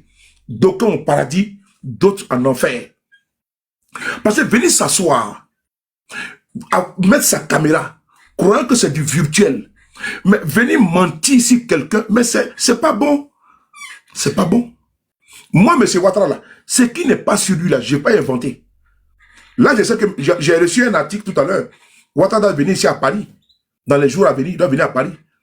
Mais je n'ai pas inventé des choses. Ouattara comme si, Ouattara comme ça. Non, non, moi je n'aime pas ça. Moi j'aime une communication structurée, une communication limpide, lucide. Quand je n'ai rien à dire, je ne parle pas. Et reste ma page, les frapponneurs. Quand je n'ai pas de communication, sortie, inventée là, ça ne me plaît pas du tout. Parce que ça va me décrédibiliser. Alors que j'ai forgé mon combat sur ma crédibilité et sur la vérité et sur les informations recoupées et puis balancées. Quand je ne sais pas, je rentre dans mes réseaux, je me renseigne de part et d'autre dans mes réseaux et puis je viens donner l'information. Mais sortir comme ça, je ne veux pas ça. Donc, mais c'est Guillaume Soro là, c'est qu'il s'abat sur lui là. Vraiment, on dit la pierre rejetée dans la Bible sera la pierre recherchée. Le monsieur là, la cabale qui s'abat sur lui, c'est une cabale honteuse. Honteuse. C'est une cabale honteuse. Quelqu'un qui est hors du pays, il dit qu'il rentre dans son pays pour aller avec ses camarades, pour aller continuer à faire sa politique à l'intérieur, à la demande de ses camarades. Il est dit, allez-y voir le ministère de l'Intérieur et dites-leur que j'arrive en Côte d'Ivoire pour ma sécurité et pour mes amis, mes sympathisants et militants qui viendront m'accueillir à l'aéroport. Est-ce que quelqu'un qui a fait un coup d'État, il peut demander qu'on aille voir le ministère de l'Intérieur pour sécuriser son retour? Écrivez-moi ça, s'il vous plaît. Allons-y pas à pas, hein, sans émotion, sans passion, sans la haine. Parce que la haine, là, elle tue, elle consume. Ne portez pas la haine de quelqu'un. Ne portez pas la méchanceté de quelqu'un. Vivez votre vie sans stress et sans pression. Vous qui connaissez la politique, est-ce que quelqu'un qui a fait un coup d'État, il va appeler, il va demander à son parti politique à l'intérieur du pays, allez-y voir le ministère de l'Intérieur, dites-leur que j'arrive, il faut sécuriser mon retour. Est-ce que vous avez une fois vu ça dans ce monde? Quelqu'un qui fait le coup d'État, mais le coup d'État c'est caché, c'est planifié, c'est un secret. Mais si c'est dévoilé là, mais ça va échouer. Mais le monsieur, il quitte la France. Il est en France, il demande à ses camarades de s'occuper des démarches au pays. C'est ce monsieur-là qu'on vient dire qu'il veut faire coup d'État. On lui donne perpétuité. On lui donne perpétuité. Je dis bien perpétuité. On prend ses petits frères de lait, de sang, on les met en prison. Petits frères de lait. De lait. C'est-à-dire que c'est lui qui est né. Ils vont kidnapper son propre petit frère. On les met en prison. Et on lui dit, il faut qu'il renonce à son GPS, à faire la politique en Côte d'Ivoire. C'est un terrorisme d'État. Kidnapper quelqu'un, le mettre en prison, faire du chantage, c'est un terrorisme d'État. Mais Ouattara l'a fait à Guillaume Soro ici. Et ils ont oublié. Et puis j'entends certains nous dire, allons demander pardon à Alassane Ouattara. Ah bon? La victime doit aller demander pardon à son bourreau. Guillaume Soro doit venir s'agenouiller pour dire Alassane Ouattara, pardonne-moi. Lui qui est victime de Ouattara, lui qui a bloqué ce compte bancaire, lui qui a gelé tout de lui là, il dit non, c'est lui qui doit devenir, parce que comme c'est lui qui est le père, il vient demander pardon au père. Ah bon? Loin des gesticulations et de la haine qui habite certains militants du RDR, ces ventriloques qui sont en quête, n'est-ce pas, de pitance pour remplir leur pancréas, ces personnes-là qui se gabent de bourratifs là, il faut quitter leur panel, il faut arrêter de vous laisser intoxiquer sur M. Guillaume Soro. S'il savait objectivement, concrètement et sincèrement qu'il était lui-même acteur de quelque chose, Guillaume Soro, l'humilité que je sais de ce monsieur, il a demandé pardon. Parce qu'il a eu le courage de dire pardon aux Ivoiriens et à tous ceux à qui il a fait du tort. Il a fait publiquement ici. Donc ce monsieur n'est pas prétentieux, il n'est pas orgueilleux, il n'est pas condescendant, il n'est pas également hautain. C'est un monsieur qui est humble, monsieur Guillaume Soro. C'est humilité-là qui dit qu'il ne peut pas demander pardon à monsieur Ouattara. Parce qu'il a fait quoi, monsieur Ouattara? Humainement. Ouattara peut dire non que Guillaume Soro lui a manqué de respect. Humainement. Mais réellement, est-ce que Guillaume Soro a manqué de respect à monsieur Ouattara? Non. Parce que monsieur Ouattara qui a fait du mal à monsieur Guillaume Soro, qui lui a fait du tort. On ne peut pas ériger la victime en bourreau et ériger le bourreau en victime. Monsieur Ouattara a fait espionner monsieur Guillaume Soro. Quelqu'un qui aujourd'hui, même ce qu'elle appelle que Guillaume Soro a été rebelle, c'est que lui-même, il ne renie pas, il ne dénie pas. Il a écrit un livre, Pourquoi je suis devenu rebelle. Une rébellion que M. Ouattara a créée. C'est ce M. Ouattara qui se retourne contre le monsieur. Aujourd'hui, là, c'est le pays de l'AES qui accueille mon président. Et moi, je n'ai pas attendu que mon président soit là-bas pour parler de l'AES. L'avènement d'Assimi Goïta, j'étais là. L'avènement du président Traoré, pendant que Damiba résistait, moi j'étais là. C'est mon neveu qui est au pouvoir au Burkina Faso. C'est mon neveu. Il est Traoré ici, Traoré, c'est mon neveu. Voilà, on est de la même grande famille Traoré, c'est mon neveu. Et puis ça, la personne peut se mettre dans ça. Et également, le général d'armée Aboudraman Tchani. Quand ça a commencé, j'étais là. Je n'ai pas attendu que M. Guillaume Soro aille là-bas et puis commence à faire le combat de l'AES. Je suis un vétéran du combat de l'AES. Je dis bien, je suis un vétéran. Mais tout a commencé devant moi. Et tout ça va se terminer devant nous ici parce qu'on va tout peaufiner, on va tout ficeler, garder bien, donner à nos enfants et puis ils vont gérer l'AES avec ça. Parce qu'il faut bien cadenasser l'AES pour pas que demain, quand les Assimi ne seront pas là, quand les Tchani ne seront pas là, que ceux qui vont prendre le relais vont oublier, n'est-ce pas, notre combat, notre lutte. C'est comme ça qui m'a envoyé un message là. Et donc, M. Guillaume Soro, on va l'écouter vous-même ici. Hein, et je vous demande, il est 17h11 à Paris, 16h11 en temps d'hiver, parce que la répétition, elle est pédagogique. Il y a des choses qui peuvent leur échapper. Si vous voyez que je suis décomplexé, je suis à mon aise, et que j'arrive à défendre M. Guillaume Soro, pas pour sa personne. Non, je suis désolé. C'est d'abord au nom du sacro-saint principe de l'injustice. Parce que s'il n'y avait pas la législation dedans, j'aurais du mal, je serais à court d'arguments. Je ne serais pas à l'aise. J'allais avoir des remords. Mais je n'ai pas de remords. Je dors tranquille. Je ne fais pas de cauchemar. Parce que je sais que je suis dans la vérité. Parce que la vérité, je la connais. Et ceux qui sont contre lui, là, ils savent que Guillaume Soro est innocent. Ils le savent pertinemment. Mais ils veulent qu'on puisse leur donner raison, si il faut. moi je ne le ferai pas. Parce que je sais qu'un jour, je partirai répondre devant mon Seigneur, devant mon Dieu créateur. Mais il faut que je parte avec la conscience tranquille. Et d'ailleurs, je vais vous dire ici une chose. M. Guillaume Soro n'a jamais appelé un activiste pour lui dire « fais telle communication ». Il n'y en a pas. Il n'a jamais influencé également notre prise de parole. Jamais. Voilà pourquoi, parmi nous là, personne n'a été nommé au sein des GPS. Parce qu'il dit, il veut vous laisser votre liberté d'expression. Parce que là où la liberté d'expression des uns s'arrête, pour les autres commence. Donc, M. Guillaume Soro, il dit, votre liberté d'expression, c'est à vous. Je n'ai pas le droit, je vous la laisse. Je ne vais pas vous contrôler. Moi, j'aime ça. J'aime mon indépendance. J'ai chéri mon indépendance, pardon. Et je jalouse mon indépendance. Ils ont beaucoup dit ici que M. Guillaume Soro paye ses activistes. Mais il n'y a pas un qui peut lever le doigt pour dire, la main, pour dire qu'il a été payé par M. Guillaume Soro. Ça n'existe pas. Je mets quiconque au défi qui va se lever un jour, faire une vidéo pour dire M. Guillaume Soro nous paye. Que la personne lève la main, que la personne fasse une vidéo. Et moi, sous le je mets 5 000 €, je donne la personne cadeau. Que quelqu'un sorte et puis il vient dire que M. Guillaume Soro paye les activistes. Moi, sous le je donne 5 000 €. 3 millions et quelques, je lui donne cadeau. Il n'y a pas quelqu'un qui peut sortir. Il n'y en a pas. Je lance le défi. Activistes actuels, ou bien qui sont partis là. Un n'a qu'à venir faire vidéo que M. Guillaume Soro nous payait. Il n'y en a pas. Ou elle nous paye. Moi, je mets 5 000 €. La personne va venir prendre. Mais il n'y a pas quelqu'un qui peut le faire. Parce que c'est une conviction achevée, comme la symphonie achevée. Parce que c'est ce dans quoi le monsieur est là. On peut pas, nous tous, on ne peut pas être des corrompus, des cupides. On ne peut pas être ça. On ne peut pas soutenir le faux. On ne peut pas le faire. Parce qu'à un moment donné là, on doit être des hommes de dignité, de d'honneur. On doit avoir un code d'honneur. Ne serait-ce qu'un code d'honneur. On peut pas accepter l'inacceptable.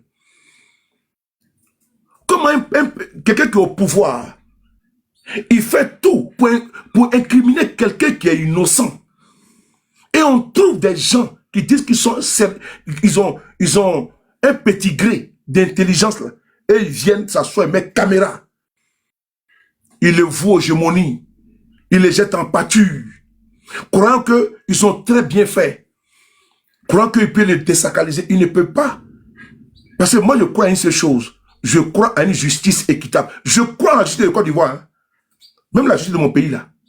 Même si aujourd'hui, elle est comme la tour de Pise et qu'elle pense du même côté là. Je crois à cette justice là. Néanmoins, je ne crois pas en certains magistrats qui sont corrompus, manipulés à souhait. Je répète encore. Je crois à la justice de la Côte d'Ivoire. Oui. Parce qu'au sein de cette justice là, il y a des personnes, il y a des femmes et des hommes de valeur, de qualité, de moralité irréprochable, professionnelle. Mais il y en a qui portent la toge, mais qui sont des vendus, qui sont des militants des partis du FDR. C'est des magistrats instrumentalisés. Eux là, c'est pas d'eux que je parle. Et ils ne représentent pas la majorité des magistrats de Côte d'Ivoire qui sont intègres et qui disent le droit. Voilà pourquoi il dit que je crois à la justice de Côte d'Ivoire. Mais je ne crois pas à ceux qui se laissent influencer.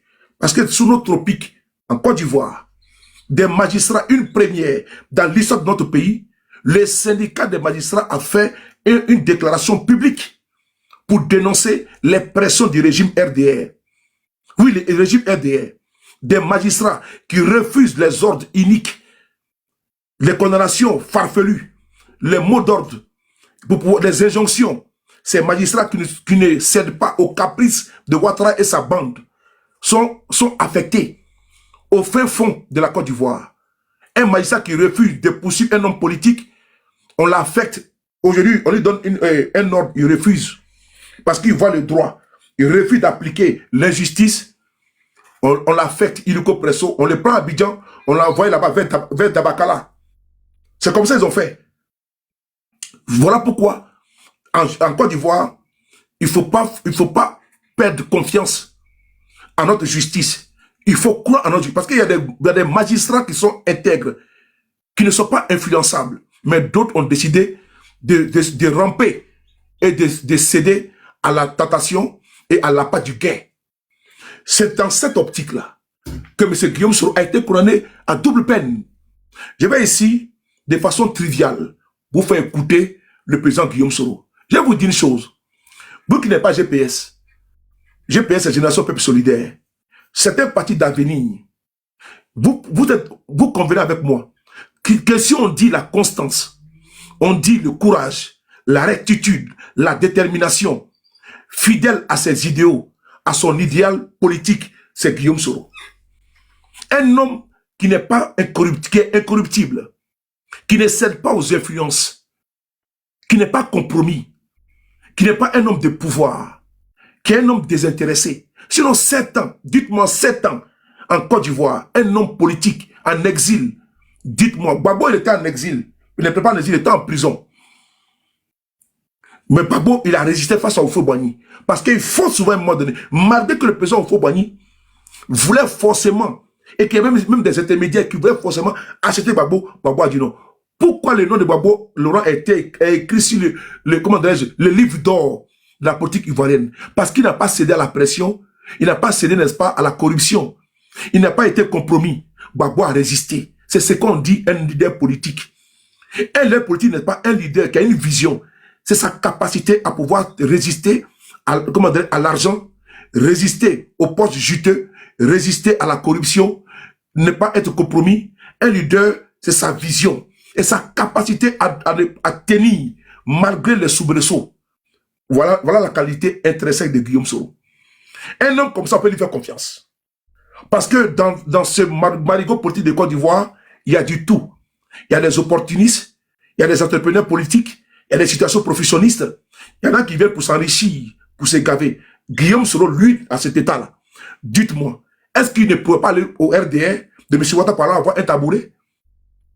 Comme l'ont fait à Montano, sans oublier Mabi Toakeuse et pléthore de cadres, même du PDCI, qui sont allés rejoindre la mangeoire, qui sont aujourd'hui ambassadeurs pour d'autres ministres d'État, certains même premiers ministres de Côte d'Ivoire. Mais Guillaume Soro, là, quel poste n'a pas occupé en Côte d'Ivoire? Dites-moi sérieusement. Mais voici quelqu'un qui dit non. Il dit non. Ça ne serait-ce qu'un coup de fil. Mais Guillaume Soro, il est réhabilité. Ils vont l'encenser ici. Mais il dit non. La vision de Ouattara, c'est pour braquer le pouvoir pour 50 ans.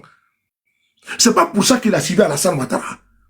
Pas parler mais les Ivoiriens en prison en masse. Vous pensez que M. Guillaume Soro n'a pas de regrets? Il a des regrets. Parce que c'est un être humain.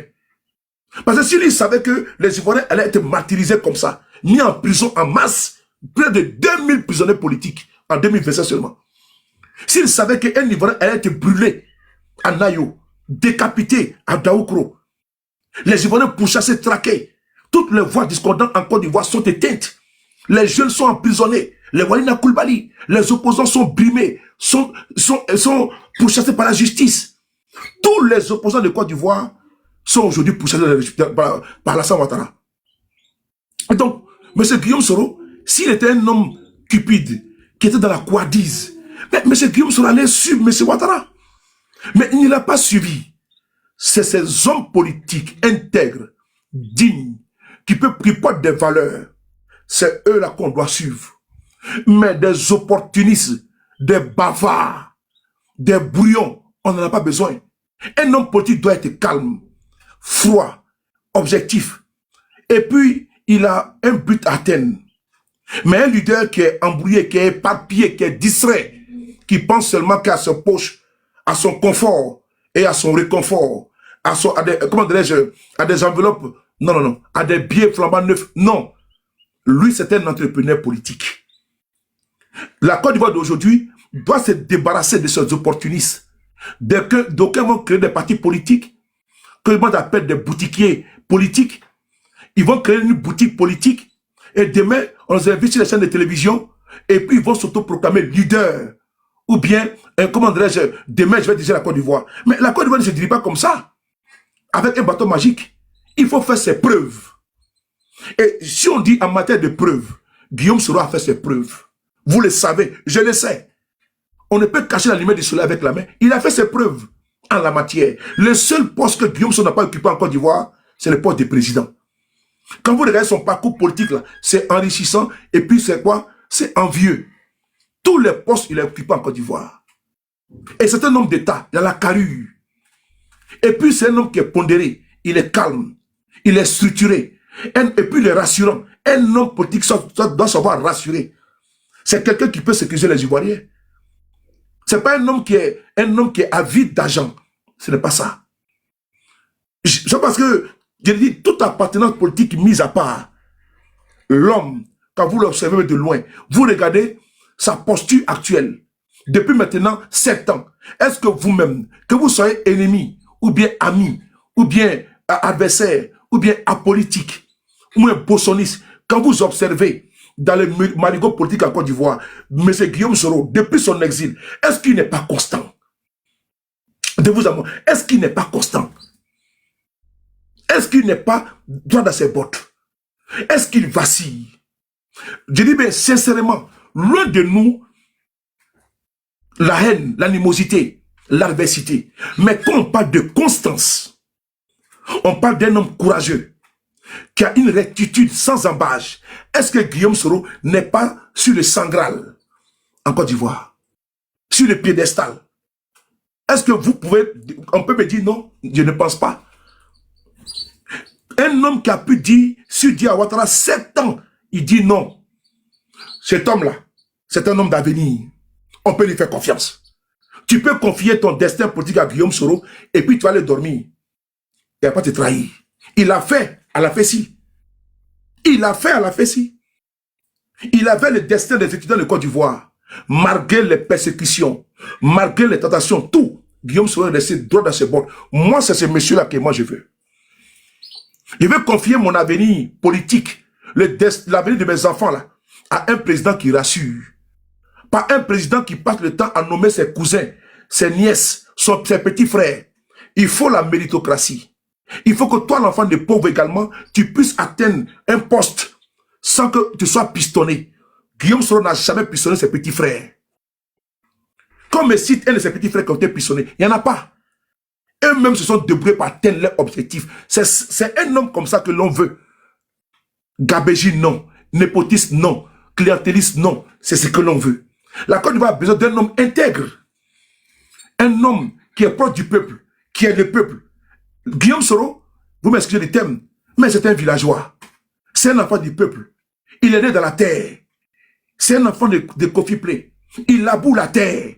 Il n'y a pas un Ivoirien digne de ce nom qui n'a pas un champ dans notre pays. Il n'y en a pas. Parce que notre passe-temps. Guillaume Soro en est l'illustration parfaite. C'est à me dire, il faut que je vous parle. À cœur ouvert. Pourquoi je suis dans ce combat? Pourquoi il ne faut pas se tromper de combat? Il ne faut pas vaciller. Les temps peuvent être durs. Parce que tout n'est pas face à tout moment. À un moment donné, il y a une posture de tristesse, de doute. Mais il ne faut jamais chanceler quand dans un combat politique. Il faut, c'est comme tu es dans une embarcation de fortune. Si tu tombes, tu meurs. Donc tu dois tenir. Tu dois tenir. Vous qui êtes aujourd'hui en train d'observer en Côte d'Ivoire, je suis sûr que sur RADP, là-bas c'est le nombrilisme, c'est l'idolâtrie, c'est le griotisme. Au GPS, il n'y en a pas. Au GPS, on est libre de nos mouvements, de nos dires. Nous ne sommes pas ici. Personne on a appris personne. Est-ce que vous voyez depuis que j'ai cité quelqu'un? On nous a appris à soutenir le désordre organisé, insulte publique. Nous ne sommes pas logés là-bas. Nous voulons restituer la qualité intrinsèque de ce que nous avons. Nous voulons convaincre, pas vaincre. Les biéquisséismes, les injures, la bassesse, nous, ce n'est pas notre niveau. Parce qu'on dit, dis-moi qui tu fréquentes et tu dirais qui tu es. Au GPS, là, on dit, faites la politique autrement. Soyez exemplaires. Parce que le GPS n'appartient pas à M. Guillaume Soro. Ça appartient à vous tous.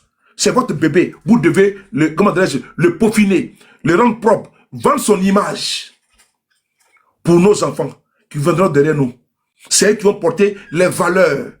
Parce que demain, il sera consigné dans les annales des GPS. Quand c'était dur, qu'est-ce que le président des GPS a fait? Parce que c'est consigné dans l'annale politique du FPI. que Gbagbo, là, il a résisté. Gbagbo a dit non au fruit. Ça, là, jusqu'à l'éternité. Pourquoi Gbagbo a respecté ça à cause de ça? Parce que là où certains sont allés à la mangeoire, Gbagbo a dit nada. C'est les hommes politiques comme ça que l'on veut. Pas les hommes politiques au gré du vent et de leurs intérêts, courent directement pour aller à la mangeoire, pour aller faire les sabaridei. Non.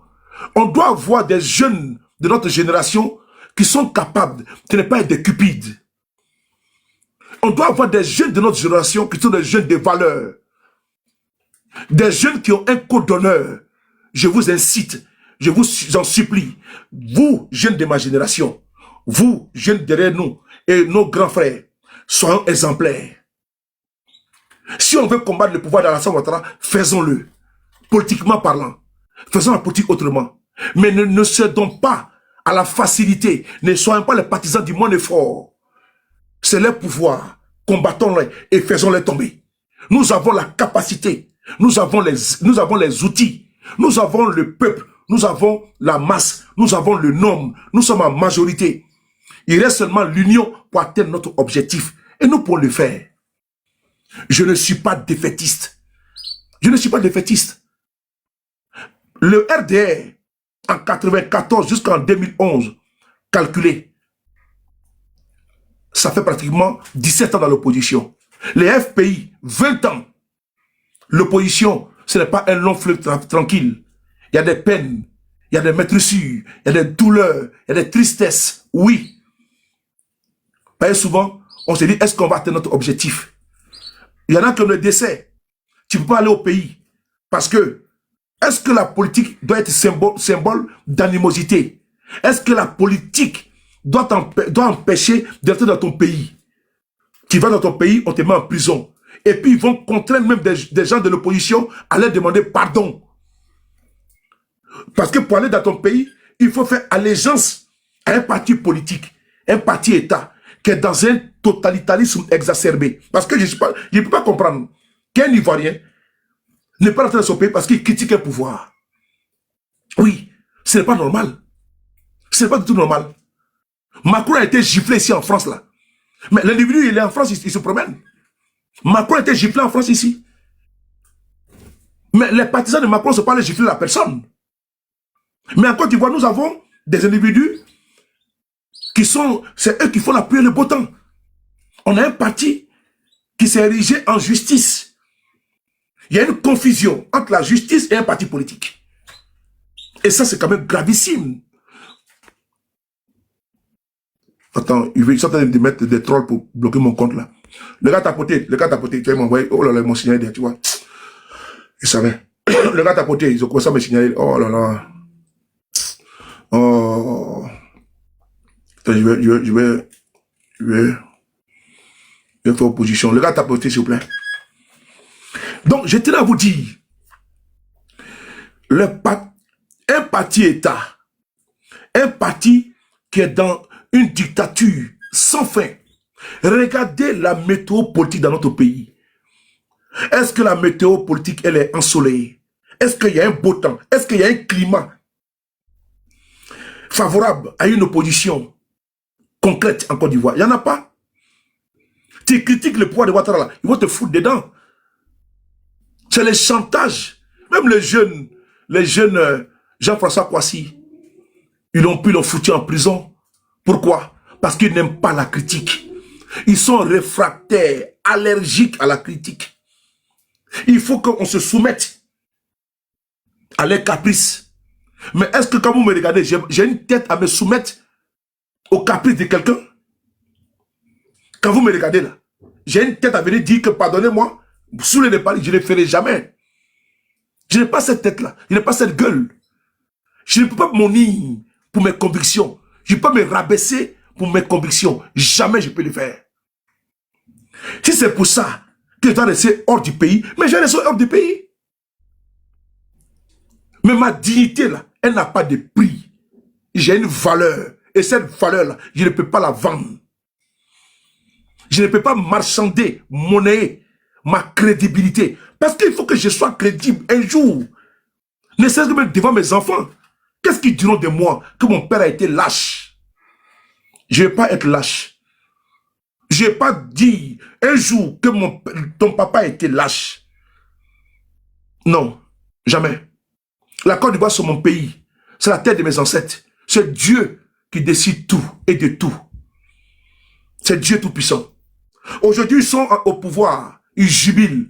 Mais hier, j'étais dans l'opposition. Ouattara même, le président Houphouët-Boigny a fait l'exil. Il a fui la Côte d'Ivoire pour aller au Mali. C'est là-bas qu'il a créé le RDA. Parce que le PDCI, c'est Parti démocratique de Côte d'Ivoire, Rassemblement démocratique africain, RDA. Le RDA a été créé au Mali. Houphouët-Boigny a fui le gouverneur à l'époque pour aller au Mali. C'est notre histoire. Et un peuple sans histoire est un monde sans âme. Si tu ne connais pas ton histoire, là, tu vas te perdre. Avant nous, nos pères dévanciers, éclairés et de lumière, de vision. Le président Bédié, il a connu l'exil. Le président Gbagbo a connu l'exil. Monsieur Ouattara a connu également l'exil. Et donc pour Guillaume Soro, ce n'est pas une fatalité. Ouattara a connu plusieurs fois l'exil, 2 fois l'exil. Ouattara a fui. Il est rentré en Côte d'Ivoire en 99, en décembre 99. Ouattara a fui comment dirais-je, sous le président Gbagbo Laurent. Il a fui le pays. Il est venu en exil. Mais aujourd'hui, président. Donc quand le RDR dit rentrer en Côte d'Ivoire, il faut leur rappeler leur histoire parce qu'ils ne savent pas. C'est des ignorants. Ils ignorent eux-mêmes leur propre histoire. Pourquoi j'ai dit un peuple sans histoire est un monde sans âme. Ils ignorent l'histoire, le parcours de leur président eux-mêmes. Et donc quand on est une âme damnée, on est un être déchu, on ne s'intéresse de rien. Moi je m'intéresse à l'histoire de mon pays. Et donc quand M. Guillaume Soro est en exil, pour moi je le préfère vivant que mort.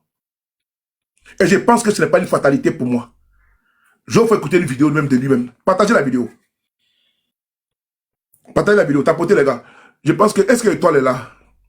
Si l'étoile est là, je pense que je l'avais envoyé une vidéo. Je pense qu'elle a ça. Ou bien, attends, je pense que c'est dans mon téléphone ici, là. C'est dans mon téléphone ici, là. Bon, c'est pas grave. Je vais me débrouiller comme ça, c'est pas grave. Sur mon téléphone ici, c'est une vidéo que j'ai... Oh, bon, c'est pas grave. On va écouter ça.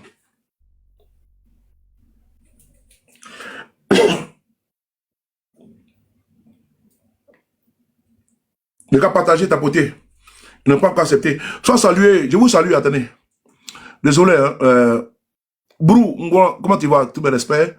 Vous m'avez salué, j'ai pas vu. Bon, j'ai vu un, voilà, j'ai vu un en bas. Voilà. Grâce, comment tu vas? Comment tu vas, Grâce? Roro, comment tu vas? Mes respects, hein. Voilà. Amiral Gueten. Oui, sois salué, hein, Amiral Gueten, merci. Si, comment tu vas? Est-ce que tu vas bien? Pakla, comment tu vas? Le debout, mes respects, hein? Voilà. Django, on est ensemble, merci beaucoup. Je vous salue, hein? Ok, merci beaucoup. Voilà, écoutez cette vidéo-là.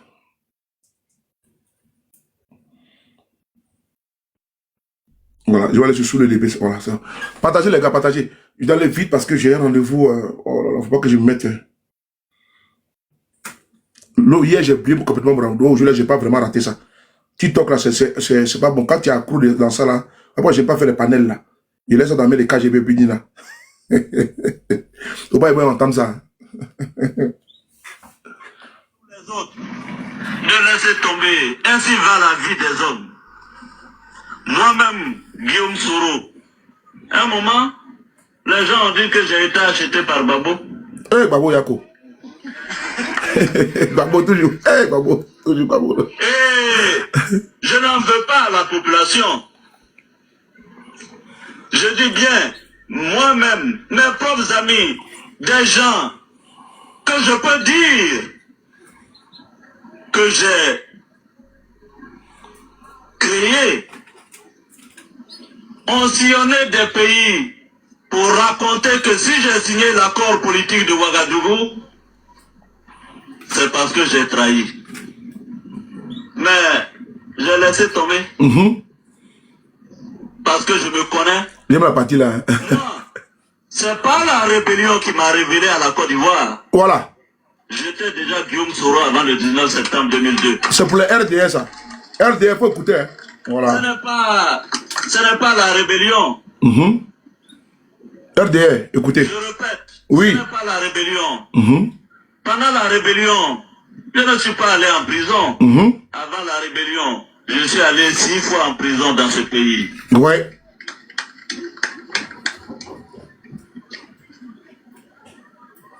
Donc, ce n'est pas la rébellion qui m'a révélé.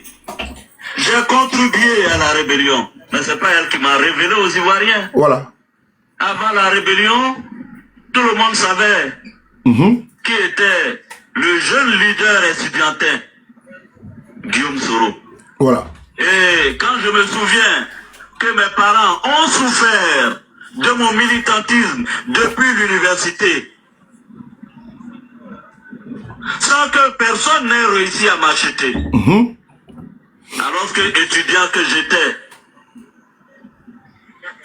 j'étais démuni, de parents modestes, pauvres je dirais. Mais malgré mes maigres moyens à l'université, alors que qu'est-ce qu'on m'a pas proposé pour quitter la direction de la FESI à l'époque? Qu'est-ce qu'on m'a pas proposé? Des bourses au Canada, aux États-Unis, de l'argent. J'ai refusé de partir. J'ai continué mon combat à la tête de la FESI jusqu'à faire en sorte que la FESI soit réhabilitée. Merci. Dans ce pays. C'est l'histoire de cet homme que je suis en train de compter, de raconter. L'injustice, il ne faut pas l'accepter. Que tu sois musulman, chrétien, ce n'est pas parce qu'on est en politique qu'on doit se permettre de tout. Et s'il faut répéter 1000 fois, je vais le répéter 1000 fois. Je déteste une chose dans ma vie.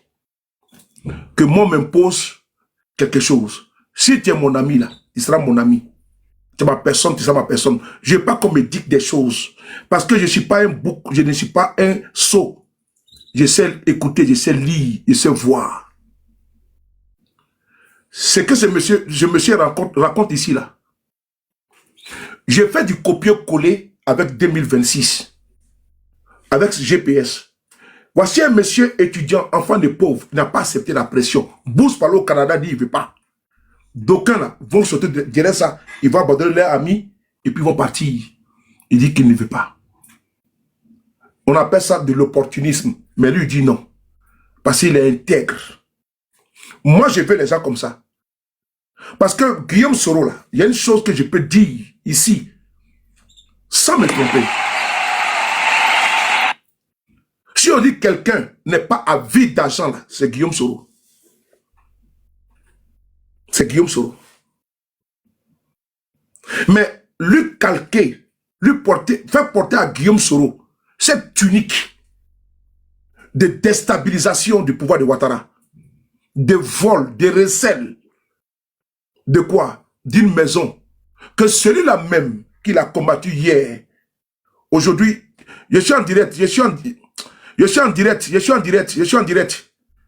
celui-là même qu'il a combattu hier, en local président Gbagbo, lui donne maison, c'est pour qui il a combattu là, arrache la maison, et puis ils font de lui un receleur. On le couronne à 20 ans. Gbagbo, qui a pris article 48. C'est-à-dire qu'ils sont en train de jouer avec la vie des gens.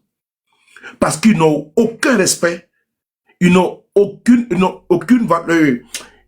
respect. Ils n'ont aucune considération pour la dignité humaine, pour la vie humaine.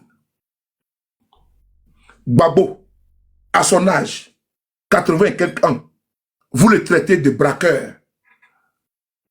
Pendant ce temps, votre cohorte de rebelles, mais ils ont cassé BCAO ici. Ils ont volé des milliards. Préjudice que la CEDEAO a payé.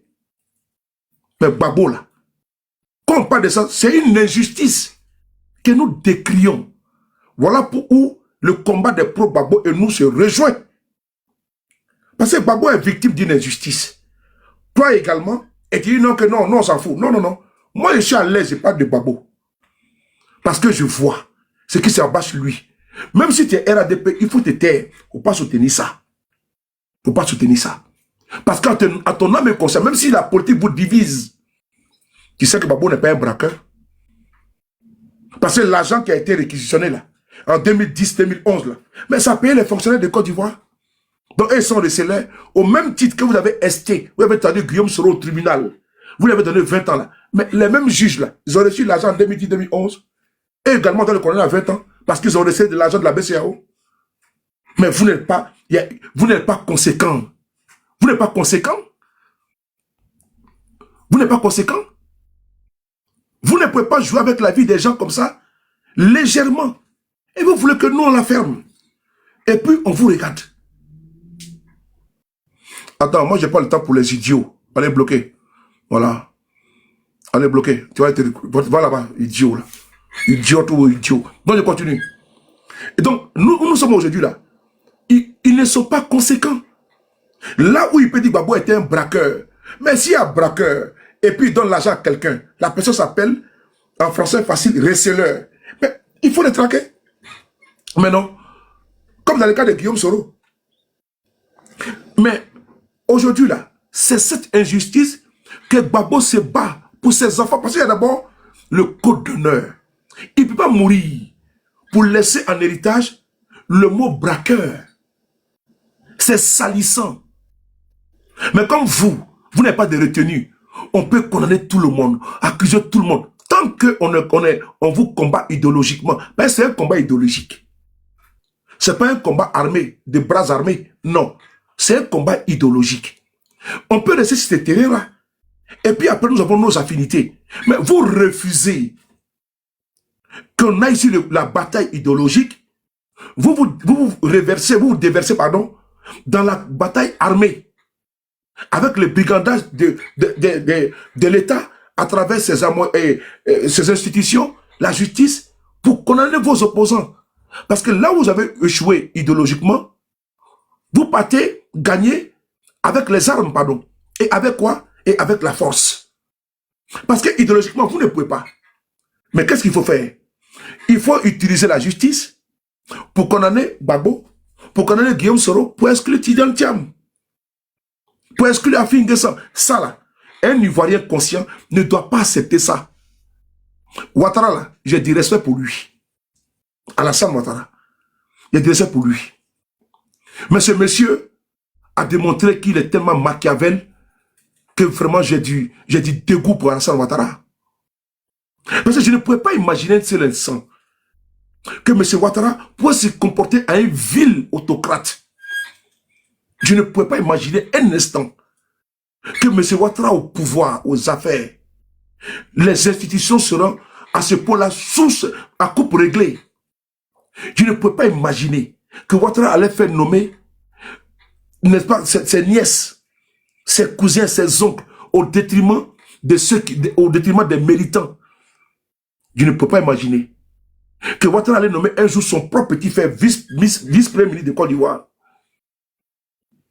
C'est ce regret que moi j'ai d'avoir pris de mon temps et puis voir certains, papa Ado, oui c'est bon. Mais eux là, faut pas les en vouloir. Quand quelqu'un subit une ablation de cerveau, quelqu'un qui n'a pas de cerveau, il n'a pas de réflexion.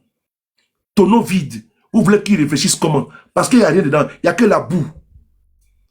Nous, vous tentez un cerveau dans ta cabosque là, mais lui là, il n'a pas de cerveau, il a de la boue à la place.